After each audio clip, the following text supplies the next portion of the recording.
Grandes navegações ou navegações marítimas. Essa é a temática da nossa videoaula de hoje e é uma temática que tem grande relevância para os estudos que vamos ter continuamente de acordo com o nosso plano de ensino.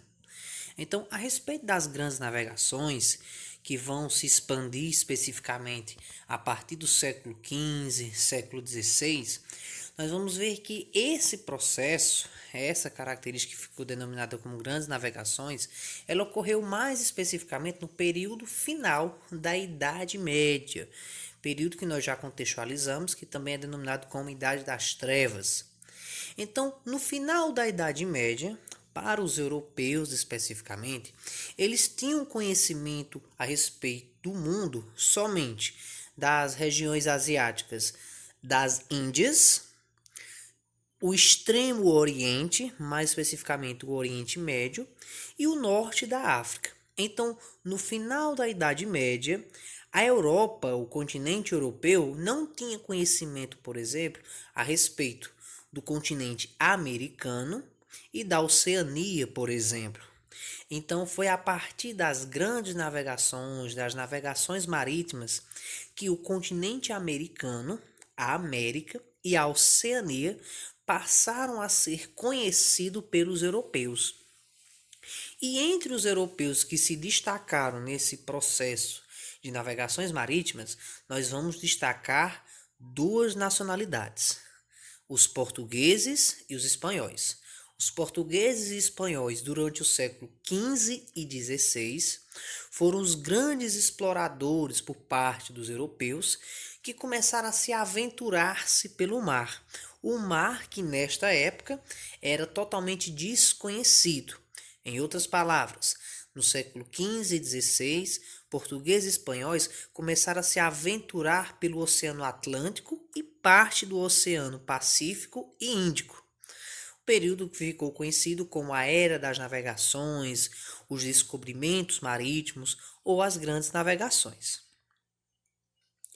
Nós vemos aqui nesse slide que algumas das finalidades dessas navegações, de se aventurar-se pelo mar, eram, entre elas, a compra de especiarias. A Europa, principalmente na região de Veneza, na Itália, essas especiarias, entre elas açafrão, gengibre, canela, alguns tipos de temperos, a pimenta, por exemplo, elas estavam tendo um grande valor, altamente nos custos dos cofres europeus. Então, uma das finalidades que as navegações marítimas vão ter é justamente comprar essas especiarias, esses produtos, esses temperos, por exemplo, em outras localidades, nas Índias mais especificamente. Então, além de comprar especiarias, uma das grandes finalidades que os europeus, principalmente portugueses e espanhóis, tiveram era a busca por lucrar e ter acesso a algumas fontes orientais.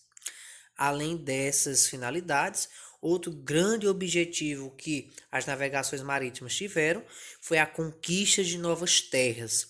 Entre essas terras, nós vamos abreviar aqui o continente americano. Para navegar, nós vamos ver que alguns objetos eram altamente essenciais para os navegantes, para aqueles que queriam cultivar a prática das navegações. Então, para navegar, era altamente necessário as caravelas, que nós vamos já ver alguns retratos e imagens que retratam essas caravelas, que diferente de navios, eram embarcações menores, mais leves. Além delas, a bússola e o astrolábio, junto com os mapas, o estudo da cartografia, favorecia o contexto de orientação. Nós vamos ver que nessa época surge também a ideia de que a Terra era um ser redondo, né, e não plana, como alguns denominam até atualmente na nossa contemporaneidade. E além disso, para navegar, tinha o desejo de se aventurar, fazer fortuna. Então não era qualquer indivíduo, não era qualquer sujeito, até mesmo membros de familiares, que tinham a coragem de se aventurar pelo mar desconhecido. Então eram poucos aqueles que tinham esse desejo de se aventurar, de fazer fortuna. Muitos dos navegantes, nós vamos ver no decorrer da história, que iam para determinada navegação, mas não tinham a certeza de voltar. Então era outra característica, esse desejo de se aventurar pelo mar, que marcou esse período das grandes navegações. E um outro ponto importante que era necessário para se poder navegar, se aventurar pelos mares, era que os reis, a monarquia, que nós já estudamos em um outro momento, eles financiavam essas grandes navegações. Então, os reis, as monarquias, principalmente dos países ibéricos, Portugal e Espanha, financiavam, investiam pesado para o desenvolvimento dessas navegações. Como eu já coloquei aqui nos slides anteriores, os mitos e as crenças eram algo muito constante para aqueles que se aventuravam pelos mares, né? Acreditava-se, por exemplo, que a Terra era plana e que o oceano terminava em um abismo sem fim. Uma outra característica que era postulada entre os navegantes é que os grandes oceanos eles eram povoados por monstros e serpentes marinhas, né? Entre vários outros mitos e crenças que nós poderíamos citar. Nós vamos ver que os navegantes imaginavam muitas coisas dentro do mar, inclusive que a terra, como eu já coloquei, era plana. Então eles buscavam, acreditavam que haviam vários monstros. Por isso, há a ideia de que o Oceano Atlântico era chamado de Mar Tenebroso. Além disso, né, desses mitos que eram contados a respeito dos navegantes, achavam que os oceanos iriam se abrir, engolir os navios. Era outra característica dos mitos, era um outro postulado de crenças que eram colocados nesse período das grandes navegações. A respeito do pioneirismo português, né, como eu já coloquei aqui, Portugal e Espanha foram os pioneiros, as primeiras nações a se aventurarem pelos mares, né? No caso de Portugal, no século XV e século XVI, algumas condições eram encontradas que favoreciam esse país ibérico ser, em outras palavras, o primeiro país da Europa a se aventurar pelo mar. Um dos seus pontos principais é a sua localização geográfica, que é bem vantajosa a respeito do Oceano Atlântico. Isso a gente vê especificamente aqui na imagem. Algumas viagens, como a de Pedro Álvares Cabral, Vasco da Gama, Bartolomeu, entre outros, pelo ponto geográfico de Lisboa, a capital portuguesa, favorecia para seu pioneirismo português. Além disso, os portugueses já tinham bastante a prática da pesca de bacalhau, então isso também favoreceu um pouco.